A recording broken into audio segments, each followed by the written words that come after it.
시편 4편 7절 8절 다시 보면 주께서 내 마음에 두신 기쁨은 그들의 곡식과 내 포도주가 풍성할 때보다 더하니이다. 내가 평안히 눕고 자기도 하리니 나를 안전히 살게 하시는 이는 오직 여호와이시니이다. 아멘입니다. 우리가 이 말씀 꼭 기억했으면 좋겠어요. 내가 평안히 눕고 자기도 하리니 나를 안전히 살게 하시는 이는 오직 여호와이시니이다. 아멘. 이것이 나를 붙잡아야 돼요. 이 말씀이 나를 지배해야 합니다. 왜냐하면 우리가 사는 동안에 평안할 날이 별로 없는 것처럼 느낄 때가 많고, 또 편안히 눕고 잔다? 이것도 쉽지 않은 일인 거를 나이를 먹어갈수록 느끼게 됩니다. 더군다나 세상은 가면 갈수록 요란해집니다. 참으로 여러 가지 그전에는 경험해 보지도 못했던 현상들이 나타나면서 사람들의 마음을 어지럽히고 있습니다. 그러니까 아이러니한 일이 일어나잖아요. 그 어느 때보다 인류의 역사상 최고의 문명 시대를 살고 있으면서 점집이 엄청 많습니다. 무슨 타로 점이니 또 뭔 점이니 해가지고 젊은이들이 가는 젊은이들의 거리에 그와 같은 점을 치는 데들이 굉장히 많습니다. 심지어 요즘에는 지역마다 이벤트 축제들을 상당히 많이 합니다. 그런 축제 장소에도 가면 어김없이 부스 하나를 차지해 놓고 있는 것들이 점집입니다. 그만큼 무엇을 이야기하는 거냐면 사람들의 영혼이 평안하지 않다라는 거예요. 참 아이러니하죠. 세상은 어느 시기보다도 가장 문명과 기술과 이기가 발달한 그와 같은 어쩐 면에서는 이런 문명들로 인해서 가장 편안한 시대를 살고 있다고 여겨지는데 불구하고 거꾸로 우리의 영혼은 굶주려 있다는 사실이에요. 많은 현대인들이 겪는 공통점은 육체적인 것은 옛날에 비해서 평안해졌을지 모르지만 그들의 마음과 그들의 영혼은 심히 미약하다라는 겁니다. 오늘 이 말씀 다시 한번 기억할 수 있길 바랍니다. 내가 평안히 눕고 자기도 하리니 나를 안전히 살게 하시는 이는 오직 여호와이시니이다. 이 고백이 우리를 붙잡는 줄로 믿습니다. 오늘 본문 지난주에 이어서 나누는 말씀입니다. 다시 말하면 세례 요한과 그의 제자들이 나누는 대화 속에서 우리는 중요한 기독교의 한 핵심 키워드를 끄집어냈는데 바로 제자도입니다. 제자가 살아가는 도리이죠. 다시 말하면 그가 믿음을 가진다고 할 때 어떤 믿음이어야 하는가라는 것과 관련된 이야기입니다. 그래서 살펴본 게 제자도에 대해서 4가지로 살펴봤던 걸 기억하실 겁니다. 첫 번째는 성경적인 의미에서 제자도는 주님의 말씀에 근거했습니다. 다른 어떤 것도 아니고 나를 따라오라. 주님이 나를 부르셨어요. 나를 따라오라. 나를 따라오라는 얘기는 그저 길동무하자는 얘기의 수준이 아니잖아요. 나의 삶을 쫓아오라. 나의 말씀을 쫓아오라. 그 말씀이 함축되어 있는 겁니다. 그래서 예수님을 따르는 삶 전체를 의미한다고 말씀드렸어요. 두 번째 제자도의 본질은 뭐라고 말씀드렸냐면 자기 부인과 순종이라고 말씀드렸습니다. 예수님을 단순히 좋아하고 따라다니는 팬의 수준이 아니라 온전히 예수님을 주인으로 모시는 삶이죠. 그래서 자기 중심적 사고와 행동을 버리는 것, 그것이 자기 부인과 순종입니다. 그게 제자도예요. 그다음에 세 번째 말씀드린 제자도의 목표는 뭐라고 말씀드렸냐면 내가 예수님의 제자가 됨으로 말미암아서 내가 이 땅에서 성공하는 것이 목표가 아니라 그리스도의 형상을 닮아가는 것이 목표입니다. 우리가 신앙생활하는 목표는 바로 이것이에요. 나는 날마다 이 땅에서 나의 삶을 통하여 그리스도의 형상을 닮아가려고 애쓴다면 여러분은 제자인 것이 틀림없습니다. 그러나 내가 신앙을 갖고 예수님을 말하는데 나의 안위와 나의 성공과 나의 이 땅에서의 명예와 권력과 부를 쟁취하기 위한 그 어떤 수단으로서 도구로서의 예수님을 찾는다면 그건 적어도 제자는 아닙니다. 아마 팬은 될 수 있을지 몰라요. 그러나 제자는 아닙니다. 그래서 바울은 그렇게 이야기했다 그랬어요. 필립보서 2장 5절에 보면 너희 안에 이 마음을 품으라. 곧 그리스도 예수의 마음이니.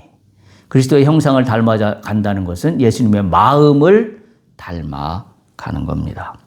네 번째 제자도의 실천을 말씀드렸는데 실천은 뭐라고 말씀드렸냐면 삶으로 증거하는 신앙이 실천입니다. 우리가 제자로서의 삶을 산다고 할 때 우리가 실천해야 될 그 대상은 어디냐면 교회 안에서가 아닙니다. 어디냐면 내가 살아가는 삶의 현장에서입니다. 그것을 통하여 제자는 자신의 믿음을 실천해야 합니다. 우리의 신앙이 한마디로 얘기하면 나의 삶에 담겨 있어야 되는데 나의 삶에 담겨 있지 않은 신앙은 제자는 아닙니다. 아마 팬은 될 수 있을지 모르겠습니다. 그래서 오늘 이 네 가지의 기본적인 지식을 가지고 오늘 두 번째 말씀으로 이어갑니다. 오늘 말씀의 제목이 참된 제자의 길 낮추고 높이는 삶 제2편으로 함께 말씀을 나누도록 하겠습니다.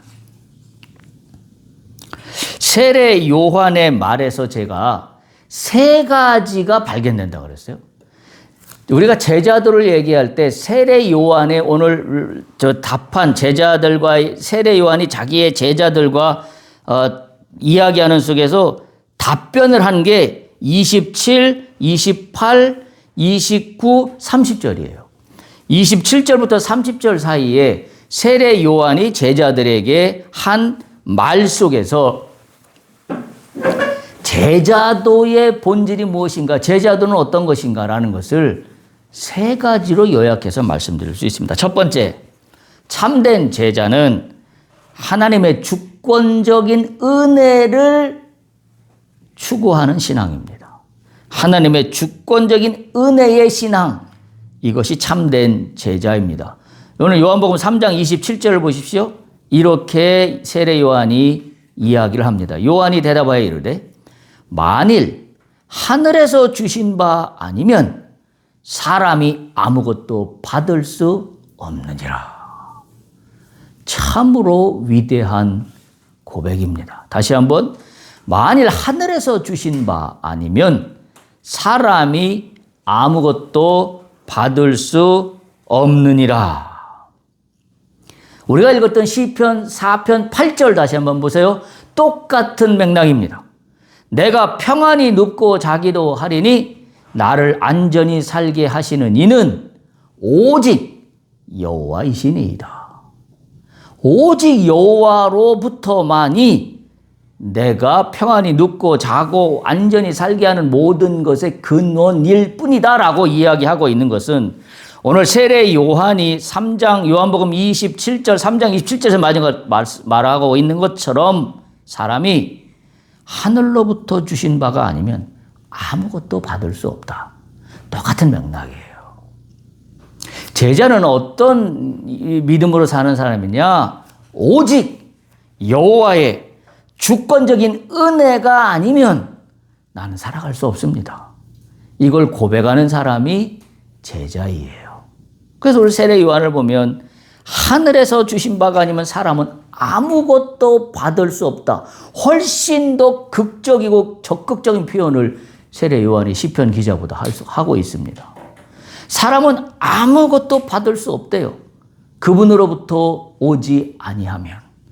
여러분, 이런 믿음이 있습니까? 내가 이 땅을 살아가면서 그 어떤 것을 내가 이루기를 원하고 추구하고 있다고 한다면 그 어떤 것도 하나님이 주시지 아니하면 나는 그 어떤 것도 받을 수 없다. 이런 믿음의 고백이 우리에게 확고해야 합니다. 이게 확고해야 다른 길을 쫓아가지 않아요. 다른 데 끼웃거리지 않습니다. 다른 데 뭐 금은보화가 있는지 곁눈질을 하지 않습니다. 왜 곁눈질을 하고 왜 다른 데를 끼웃거리냐면 그쪽에도 길이 있다고 여기기 때문이에요.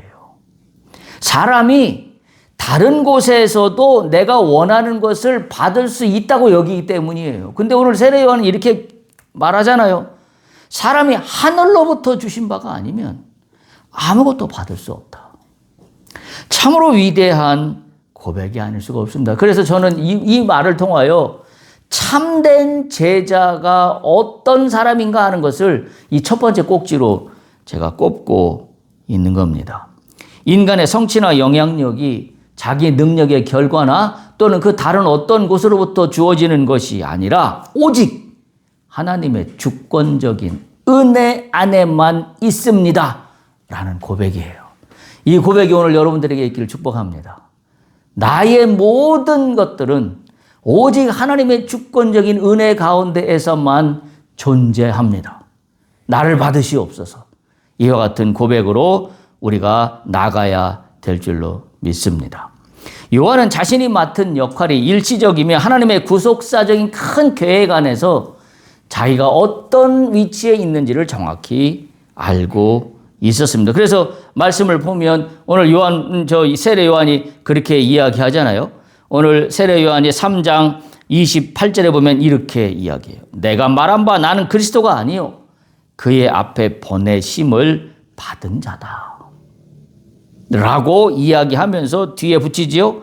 이렇게 말한 것을 증언할 자는 다른 사람이 아니라 너희가 그렇게 증언해야 된다. 그런데 왜 너희는 사람들이 나한테 세례를 받으러 오지 아니하고 예수께 세례를 받으러 가는 거에 대해서 왜 불안하고 초조하고 걱정을 하고 염려를 하고 있느냐? 너희의 본분이 뭐냐? 너희가 왜 존재하느냐? 너희는 왜 나를 스승이라고 쫓아다니고 있느냐라는 거에 대한 적극적인 도전입니다.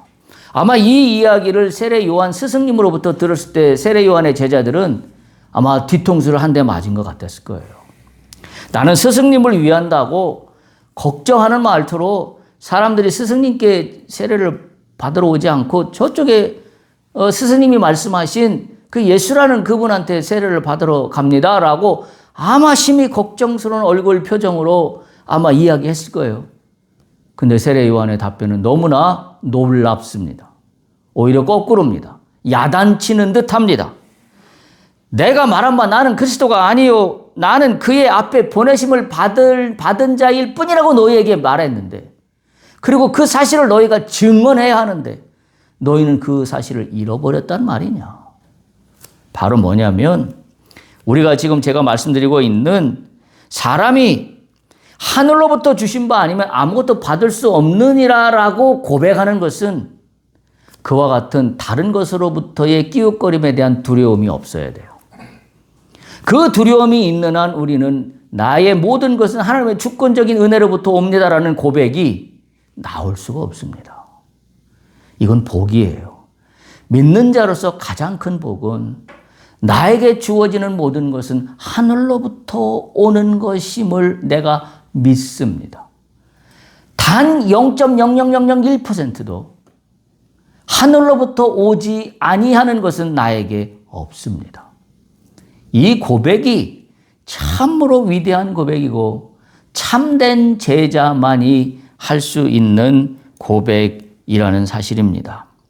우리가 이미 성경적인 의미에서 제자도의 의미가 뭔지를 살펴왔었어요. 주님을 따라가는 거라 그랬어요. 주님이 나를 따라오라 그 말씀에.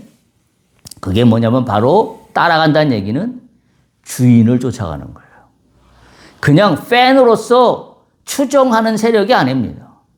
예수님께서 나를 따라오라라고 하시는 말씀은 내가 이제부터 너의 인생의 주인이다. 그래서 우리가 교회에서 새 신자들이 교회에 처음 나와서 영접 기도라는 걸 할 때 그때 빠지지 않고 들어가는 기도 중에 한 꼭지가 바로 이 부분이에요.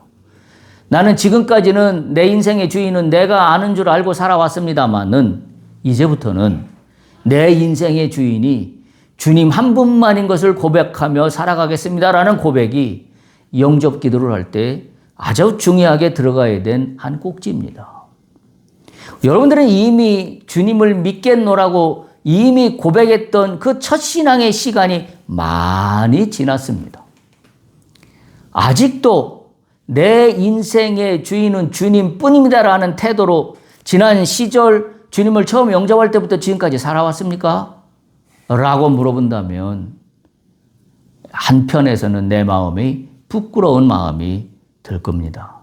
왜냐하면 나는 내 인생의 주인은 오직 주님 한 분뿐입니다라고 말은 했을지 모르지만 실제 상황에서는 나는 다른 곳에 훨씬 많이 눈길을 주었기 때문입니다. 그리고 아쉬울 때만 교회에 나와서 주여 주여 찾았던 나를 내가 나를 너무나 잘 알기 때문에 그래서 부끄러운 마음이 들 수밖에 없다라는 사실입니다. 여러분의 현재 입장이 무엇입니까? 주님이 나의 주인으로 나는 영접하며 이 땅을 살아가고 있습니까? 그렇다 그러면 여러분은 참된 제자입니다. 따라서 우리가 그와 같은 제자라고 한다면 이걸 한마디로 소명적 삶이라고 그래요. 왜냐하면 주님을 주인으로 모시고 따라가는 삶은 소명을 갖게 되어 있어요. 주님을 진정으로 따라가는 사람은 주님이 어느 누구에게나 소명을 주십니다. 아들아 딸아 네가 나를 지금부터 따라오는데 내가 너에게 주는 소명이 이러하다는 것을 깨닫게 하십니다. 그래서 성경을 보면 많은 성경의 인물들은 주님 하나님만을 고백하며 따라가는 그들의 인생 속에 하나님이 부여하신 미션이 그들에게 다 있었습니다. 여러분에게 주신 미션은 무엇입니까? 내가 이 땅을 하감하기 전까지 내가 이 땅에서 주님의 미션을 실현해야 할 소명은 무엇입니까? 그 소명이 흐트러지지 않아야 합니다. 훼손되지 않아야 됩니다. 흐려지지 않아야 됩니다. 그것이 참된 제자의 삶이에요. 그래서 그 소명을 쫓아가는 겁니다. 우리가 한 프리즘은 소명을 쫓아가는 거지만 그 소명은 주님이 주신 거기 때문에 궁극적으로 얘기하면 주님이 나를 부르신 부름의 흔적입니다. 소명이라는 것은 주님이 나를 불러주신 흔적이에요. 그래서 나는 이 땅을 살아가면서 그 소명을 따라갑니다. 따라서 그 소명을 따라가는 삶은 주님을 따라가는 삶이에요. 우리가 이 사실을 명확히 기억해야 돼요. 우리가 주님이 나를 따라오라 하면 많은 신앙인들이 이게 어떤 의미인지를 몰라요. 그래서 어떻게 해석하냐면 하나의 편협된 것으로만 해석해요. 주님이 나를 따라오라 하면 다 어떻게 해석해요? 신비한 음성을 듣는 거. 그리고 신비한 체험을 하는 거. 그것이 주님이 나를 따라오라고 한 것을 내가 발견하는 거라고 생각을 해요. 그것도 틀린 건 아닙니다. 그러나 주님이 나를 따라오라는 것은 우리가 제자들에서 말씀드린 것처럼 삶에서 증거하고 실천하라는 거지 추상적인 개념에서 교회 안에서만 주여 주여 나는 주님을 사랑합니다라고 이야기하라는 게 아니에요. 여러분 우리가 기도원을 가든지 교회 가든지 얼마나 뜨겁게 기도하고 얼마나 뜨겁게 찬양하고 얼마나 뜨겁게 박수를 치며 주님께 영광을 돌리는 그와 같은 모습을 보입니까? 그런데 그런 많은 사람들이 자기의 삶의 현실로 돌아왔을 때 자기가 주님을 따라가는 소명이 있습니까? 그 소명은 무엇입니까? 주님의 소명에 독특한 특징이 있어요. 그 특징이 뭐냐면 주님은 한 번도 세상의 어느 누구에게나 아들아 딸아 네가 잘 먹고 잘 살고 너만 건강하고 너만 부자가 되고 너만 돈을 벌어서 너만 좋은 자동차 타고 네가 원하는 것을 다 이루는 그와 같은 소명을 주신 적은 한 번도 없습니다.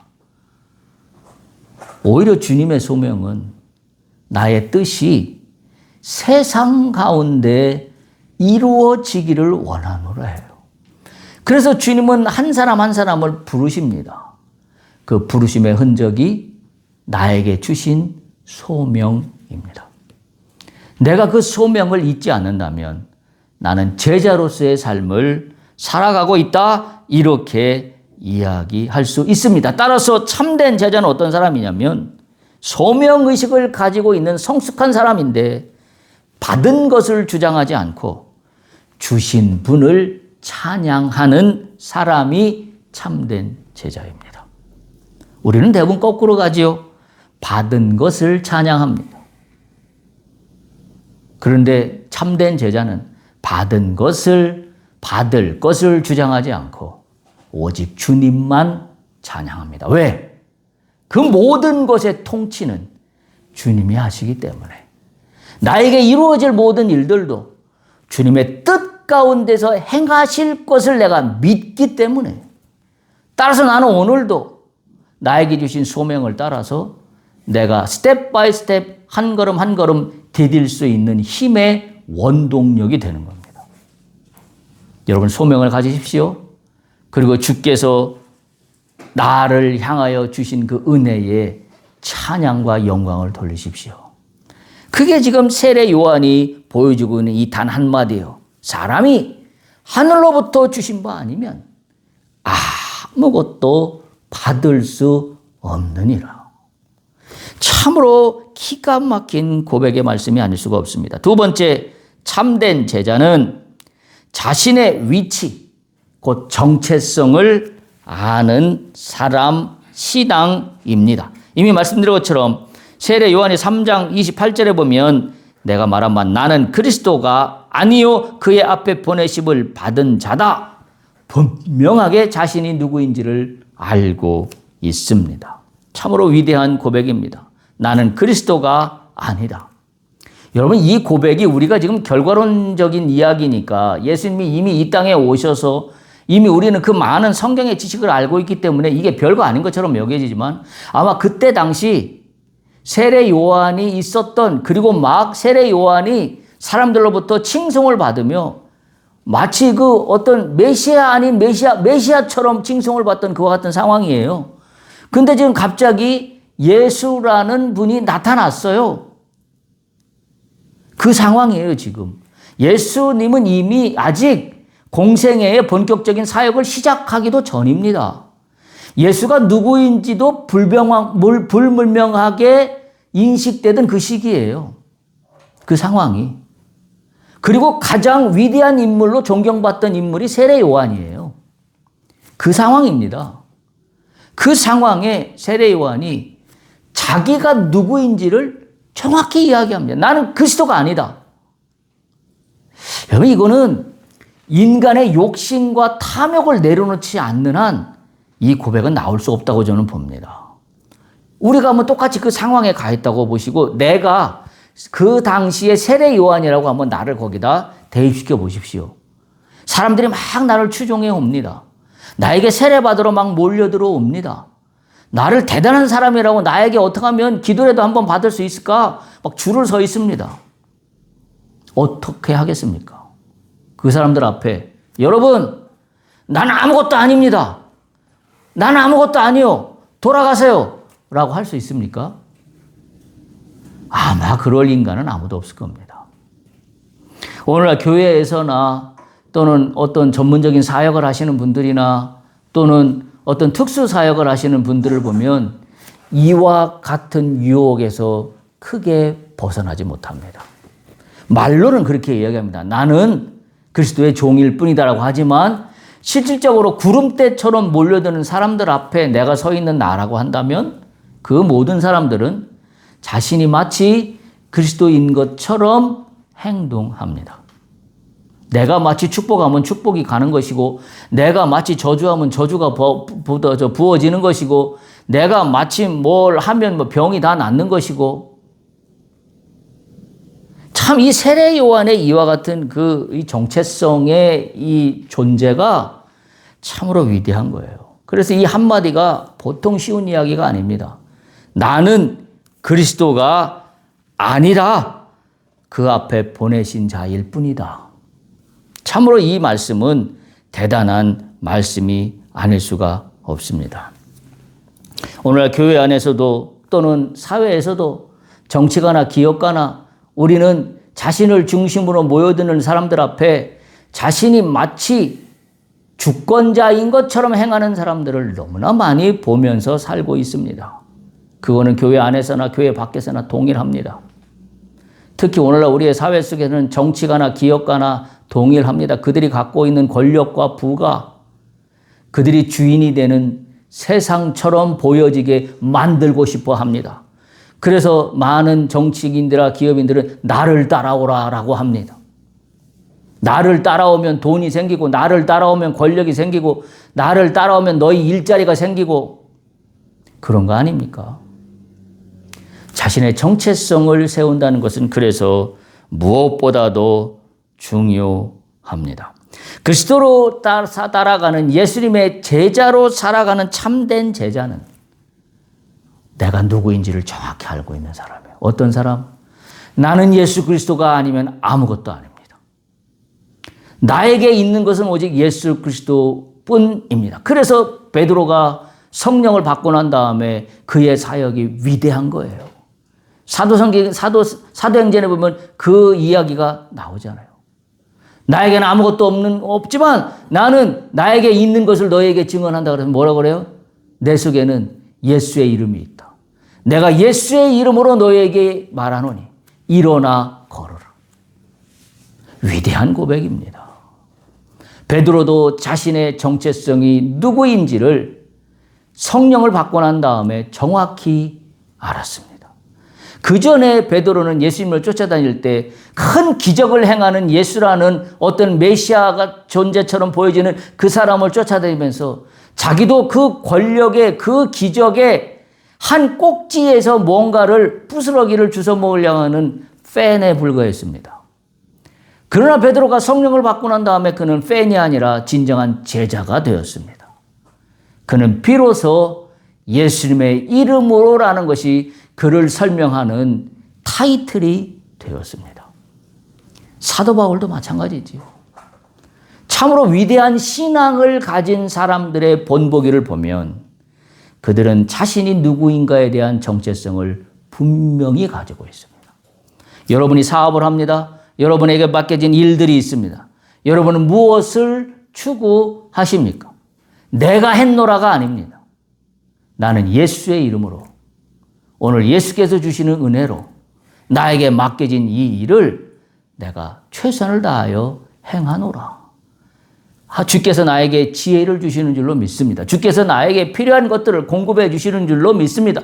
주께서 필요하다면 사람들도 연결해 주시는 줄로 믿습니다. 나의 정체성을 알면 내가 주인이 되지 않아요.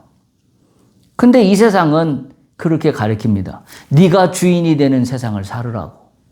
네 인생은 네가 주인이니까 네가 하고 싶은 대로 살아가는 게 네 인생을 잘 사는 거야라고 세상은 가르칩니다.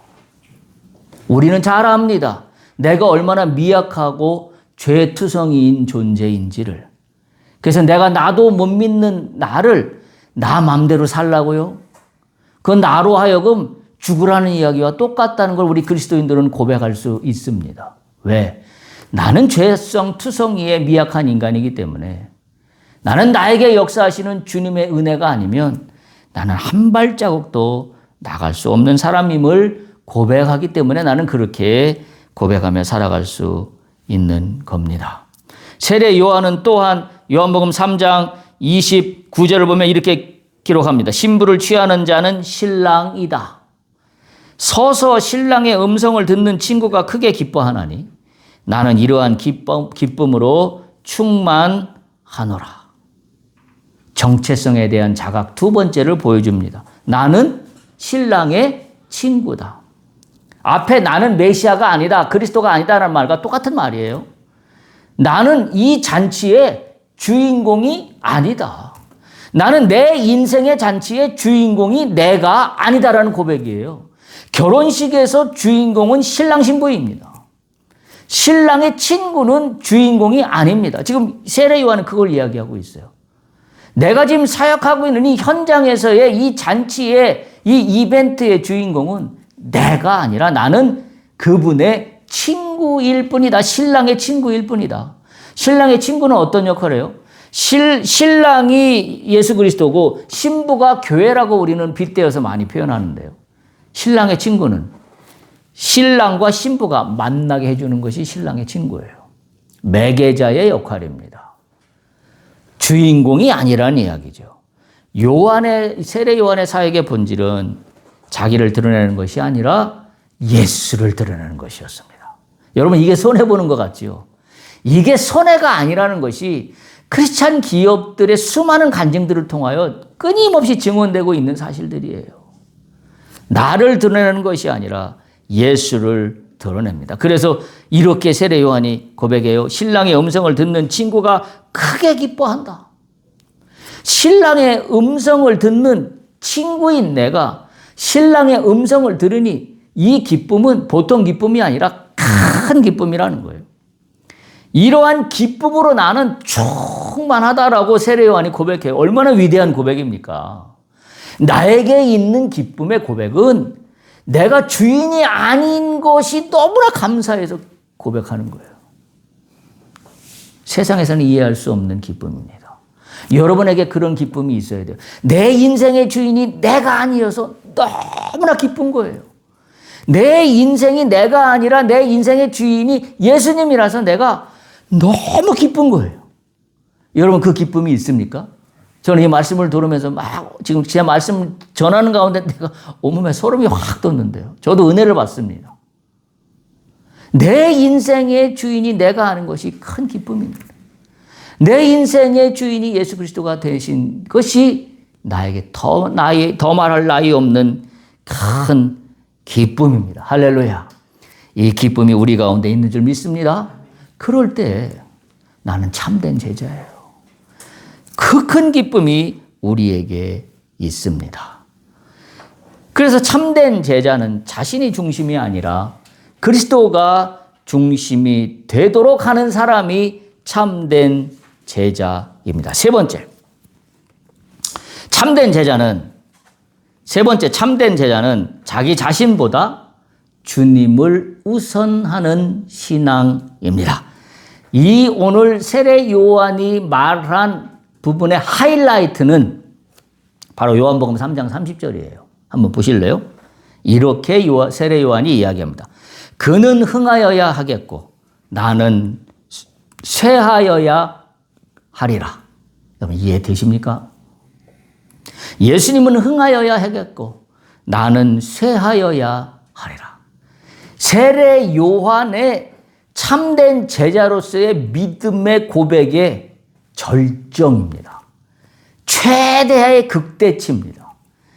그분은 흥하여야 하겠고 나는 쇠하여야 하리라.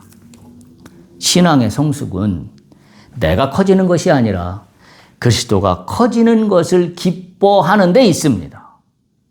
참으로 위대한 고백이 아닐 수 없습니다. 참 이 말을 이해하기가 쉽지 않습니다. 내가 쇠하고 주님이 흥하여야 된다는 이 말은 이런 거지요. 쉽게 이야기하면 요한은 자신의 영향력이 줄어드는 그 순간에 거꾸로 뭘 보고 있는 거냐면 하나님 나라가 확장되는 것을 보고 있는 겁니다. 무슨 이야기예요? 이렇게 이야기하면 쉽게 이해되실 거예요. 자, 아까 말씀드렸어요. 그 당시 세례 요한은 많은 사람들이 추종하며 쫓아오는 대상이던 신앙의 표본처럼 여겨지던 어쩌면 메시아가 아닐까라고 사람들이 여겨지던 그런 사람이었어요. 예수 그리스도는 아직 본격적인 구속의 장면에 나타나고 등장하기 전 상황입니다. 그런데 이 상황에 세례 요한은 뭘 본 거냐면 나는 그리스도가 아니기 때문에 앞으로 드러나야 될 사람은 예수 그리스도인 것을 알고 있는 사람입니다. 그러기에 세례 요한은 뭘 이렇게 이야기하고 있어요? 내가 줄어들어야 예수님이 드러난다. 내가 줄어들어야 하나님 나라가 확장된다. 만약에 내가 커지면 어떻게 돼요? 예수가 드러나는 것에 방해가 됩니다. 세례 요한은 이걸 고백하고 있는 거예요. 그래서 그는 흥하여야 하겠고 나는 쇠하여야 하리라 한 겁니다. 여러분 여기서 우리는 귀한 제자도의 정신을 발견합니다. 우리가 이 땅을 살아가면서 우리가 놓치지 않아야 된 제자도의 본질은 뭐냐면 하나님 나라의 확장이에요. 내가 흥하고 쇠하고가 주제가 아니라는 거예요. 우리가 초점을 이 말씀을 흥하고 쇠한다는 거에 초점을 두기 때문에 우리는 이해하기가 어려운 거예요. 이 말씀의 본질은 내가 쇠하는 거에 초점이 있는 게 아니에요. 뭐에 초점이 있는 거냐면 하나님 나라가 흥하는 거에 초점이 있는 겁니다. 여러분이 그것을 이해하지 못하기 때문에 흥하고 쇠하는 거에만 초점을 맞추고 쇠하는 거가 나라는 거라고 이야기하니까 이해를 못하는 거예요. 아니 이해하기 싫은 거지요. 마음이 불편한 거지요. 내가 쇠하면서 예수님 드러나는 게 무슨 의미가 있나? 나는 아무것도 없는데. 마치 그런 거죠. 내가 죽은다, 뭐, 보험으로 얘기하면 그런 거죠.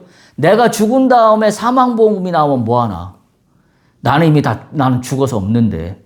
보험금 수억 원이 나오면 뭐하나? 무슨 의미가 있나? 그런 논리인 거죠. 그게 아니라, 내가 쇠한다, 내가 죽었다라는 게 초점이 아니라, 나로 인하여 하나님 나라가 확장되는 데에 대한 나의 시야가 열려져 있는 겁니다. 여러분에게 축복합니다. 여러분이 하시는 일들을 통하여 하나님 나라가 확장될 수 있어야 합니다. 할렐루야. 그래야 참된 제자예요. 내가 쇠하는 거에 초점을 맞추지 마시고, 내가 흥하는 거에 초점을 맞추지 마시고, 나의 일을 통하여, 나의 삶을 통하여 하나님 나라가 확장된다면 주여 나를 쓰시옵소서. 내가 필요한 도구가 된다면 주여 나를 사용하여 주시옵소서. 이게 나는, 그분은 흥하여야 되겠고 나는 쇠하여야 하리라 라는 세례 요한이 이야기한 말씀의 본질입니다. 따라서 이 말씀은 나는 쓸모없다라는 식의 자기 비하 표현이 절대 아닌 역설적으로 뭐예요? 나는 뜨겁게 하나님을 사랑합니다. 나는 뜨겁게 하나님을 사랑합니다라는 표현이 나는 쇠하여야 한다는 표현이에요. 이해하시나요? 왜요? 하나님 나라가 확장돼야 되기 때문에 나는 그 목표를 향하여 나가는, 나도 그 목표에 동참하는 한 사람이기 때문에 나는 내가 하는 이 일을 통하여 하나님 나라가 확장되는 그것은 내가 하나님을 뜨겁게 사랑하는 나의 표현법입니다. 라는 역설적인 표현이에요. 그래서 세례 요한은 위대한 겁니다. 오늘 말씀을 정리합니다. 오늘 본문은 세례 요한의 깊은 성숙한 신앙을 알게 합니다. 참된 제자도는 세 가지입니다. 첫 번째, 하나님의 주권적인 은혜의 신앙입니다. 두 번째, 자신의 위치, 즉 자신의 정체성을 잘 아는 신앙이 참된 제자의 길입니다. 세 번째, 참된 제자는 자기 자신보다 주님을 우선하는 신앙인입니다. 여러분, 우리에게는 기쁨이 있습니다.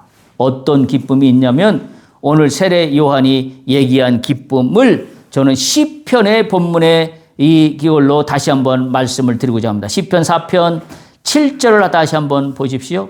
시편 4편 7절, 우리로 하여금 참 기쁨이 무엇인가를 말합니다. 참된 제자는 내가 흥하거나 쇠하거나 상관없이 나는 기쁨을 누리는 자입니다. 시편 4편 7편 이렇게 말씀합니다. 제가 읽어보겠습니다. 주께서 내 마음에 두신 기쁨은 그들의 곡식과 새 포도주가 풍성할 때보다 더하니이다.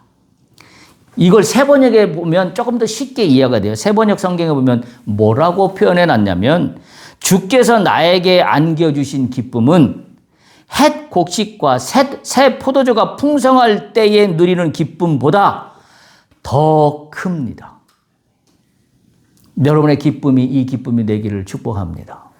우리가 존재하는 참된 제자로 살아가는 큰 원동력은 이 기쁨을 알기 때문이에요. 내가 이 땅에서 내가 얻고 내가 성취하는 기쁨보다 더 큰 기쁨은 주님이 나의 주인이 되어주신 기쁨입니다. 할렐루야. 이 기쁨으로 살아가는 참된 제자인 여러분들이 다 되시기를 간절히 축복합니다.